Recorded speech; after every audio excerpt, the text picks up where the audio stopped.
Hi everyone, it's Jill Foster here for Penny Black, and we have another video of our From Stamp to Stunning series where we're taking a stamp to stunning in 3 easy steps. So the first is just to stamp and color your image. So the stamp we're going to work with today is called the Snuggle. Such a cute set. Both images on there are just adorable. You have the moon you can add to create a scene. And I'm going to color mine in using our Penny Black liquid watercolor inks and our Penny Black brush set. And on screen here you can see the exact colors that I'm using. Everything will also be listed for you down in the YouTube description box below with links to all of the Penny Black products. And so I am just grabbing those colors, putting a drop into my palette. And if you're new to our liquid watercolor inks, I'll also link for you a whole video series playlist that tells all about the inks and gives you an in-depth look at my painting technique as well as each of the colors. So that'll be linked for you down below too. Now I stamped my image onto Canson 140-pound watercolor paper. It's a cold press paper, and I've stamped it using Ranger Archival ink in the color of watering can.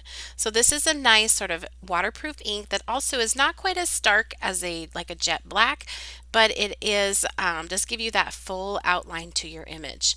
Now I'm starting by painting in the bear on our left, and I'm painting him using our earthen color, and I'm just putting a layer of that kind of all over him. Then I'm going to go in, and while it's still wet, I'm picking up the black color, and from the palette I'm putting it where I want it to be the wettest.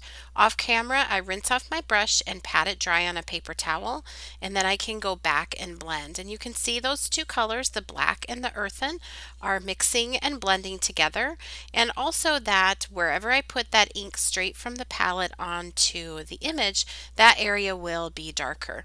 And I really like how the earthen and the black mix and blend together. It gives him kind of a warmth, but also keeps him in a different color scheme if you want to have something different than just a brown or a white for a polar bear.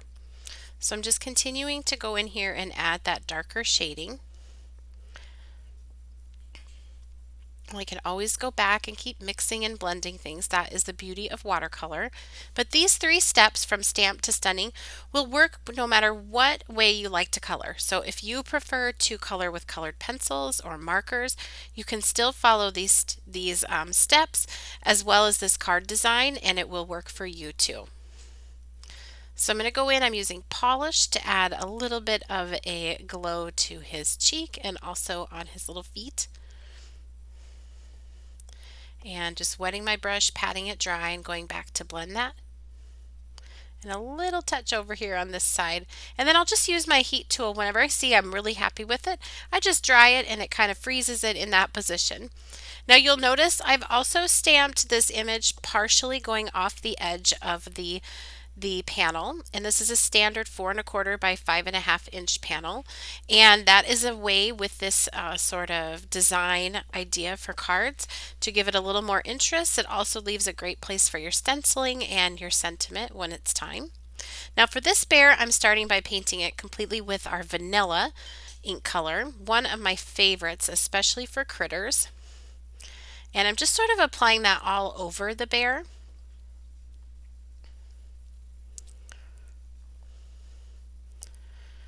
Then I just rinsed off my brush, patted it dry, and I picked up our chocolate color from the palette.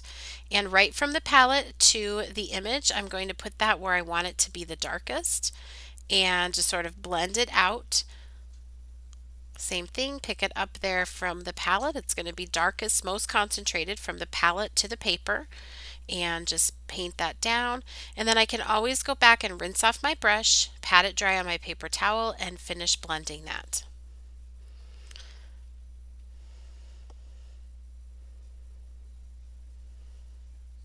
I love that with this image you can definitely make it be about whatever you want it to be that is winter or fall related just by changing your background inking and your sentiment choice. So I think you could even use this for Valentine, you could use it for a winter anniversary card, you could use it for Christmas or a winter card or a thinking of you card, a birthday card, really nice like if for a masculine birthday card even for a special someone, you could use it for that. So this whole collection of Winter 2025 stamps from Penny Black is so versatile like that. I love that about this collection.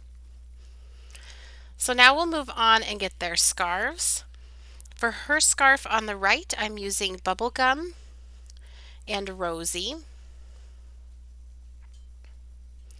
to give it that just sweet pink, and then the Rosie will give it just a little bit more depth and shadows.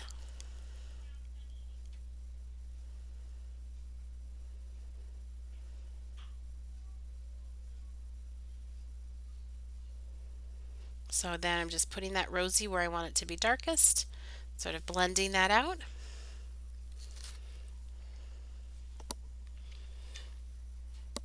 And when I've got it how I like it, I just like to dry it, kind of freeze it. You could let it air dry as well. And then for his scarf, I'm going to do a mix of turquoise and grass. So I'm starting just by putting the turquoise down first. And mostly just putting that all over the scarf, although I did put it down first where I wanted it to be darkest. And even here I went back, rinsed off my brush, patted it mostly dry, and lifted some color. And then I'm just mixing in a little bit of that grass color and letting it mix and blend with the turquoise beneath. And it just gives it some interest besides just being one flat color. And it's just a little small area, so it's kind of fun to play around with mixing the different colors right on the scarf area.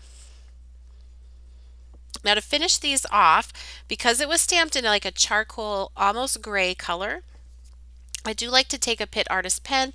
It's just a waterproof pen with a small journaling tip to color in the noses and the eyes, and it just darkens them up just a bit more to make it look more finished. So step 2 is we're going to do some background stenciling. So I've grabbed a stencil from Penny Black's background basic stencil set. I've been using them throughout this video series. I use them all the time, and I'm just going to put that over my image. It's completely dry. Now I'm working on just a single panel. When this is done, it will fit a standard size card base, and I can just adhere it onto a card base. And the stencil is on, and now I'm going to use Distress ink in the color of Bundled Sage, starting off of the edge and working on in a circular motion, using a lighter pressure as I get closer to the bears. And I'm just going to apply that to my paper with the most concentrated sort of focus of color being up in those top corners, and I'm not going to go over the bears. And then I'll put a little bit of Toffee Crunch ink, Memento Toffee Crunch, up in those top corners. But you could do this with any color. I think a light pink would be pretty, a blue. You really can't go wrong with what you choose for the background. Now step 3 is just some subtle tone-on-tone background stamping. It's quite amazing what this little tone-on-tone stamping does to elevate the whole card design. So this does sometimes like to move around because the stamp will stick to sort of the plastic of the stencil. So I just use this in my MISTI, and I put some double-sided tape behind that single panel. If it peels up a little of the paper in the back, it won't matter because it's not on the card base yet. And then I'm putting it in my MISTI that is very well loved and used, as you can see on the bottom, but I'm using that initial sort of stamping platform area that is sort of non-porous, kind of plasticky. That way I can easily peel this up and it will hold it in the MISTI even more than just the magnets alone. So just a tip, if you have trouble with stamping with the stencil in place, that has worked well for me. Now I'm stamping this tree. This is from our Icy Timber set. Really great for backgrounds, for this subtle background stamping. And I didn't want it to trunk to stamp on the bear, so I just took a little piece of a Post-it note and put it over his back. I didn't need to stamp it and cut a mask. This will be plenty sufficient, so it doesn't stamp on his back, but was quick and easy to do. And I'm inking this with Memento Pistachio ink. It's going to give like a tone-on-tone look with that inking that we did on the green background. Another option you can do is to actually use the same ink that you use to ink the background to do your stamping.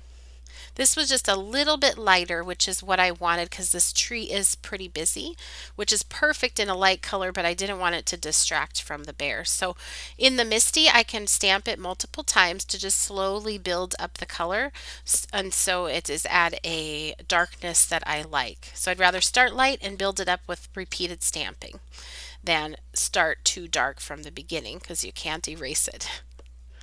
So I was happy with that. And so I'm just peeling off that tape from the back, and I will remove the stencil. This is like my favorite part, the reveal. And really cute. Just like that, you could stop right there, but I wanted to add a little bit of snow because I stamped my sentiment. There's no one like you, so cute and sweet, and I felt like this would be the perfect card to add some snow. So I just squeezed a little cheap acrylic paint. I think I picked mine up at Walmart, and I'm just adding a few dots of that all around the background. I like to do it this way because I can control that I don't get a big snow blob right on somebody's face or on the sentiment, but you could certainly also just splatter this with white acrylic paint or even white gouache paint. So, but it does not take very long to do this because it's certainly not super precise. I also like that I could concentrate more of the snowdrops up in those top corners where the ink was darker and they showed up more, and that kind of made a fun effect when the card was complete. So you can see 3 easy steps: stamp and color, ink the background, and subtle background stamping, and you can even add the snow.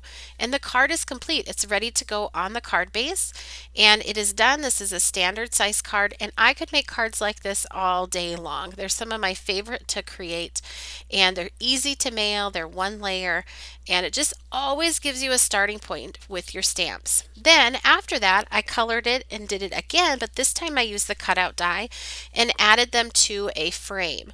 So I've also stamped some trees and used the cutout dies on those and just added them to the frame, just kind of elevating it, but both are really great. Now for a little extra bonus, this image is also in the same stamp set in the Snuggle, so I wanted to share a card with you showing that same stamp from the stamp set. Different stamp, same stamp set. So here we made the card, the one layer. Here's that same stamp, but I've put it in a frame. Also really fun, another way to get more use out of your stamps and your frames. And then again, here is that third card with that same stamp set. For this one, I stamped it and used the cutout die and added it, actually tucked it inside a frame and added a lot of snowflakes around it, die cut snowflakes, and I love that sentiment, the snuggle is real. I hope you enjoyed today's video. Be sure to give it a thumbs up and subscribe, and we will see you back here with another From Stamp to Stunning very soon.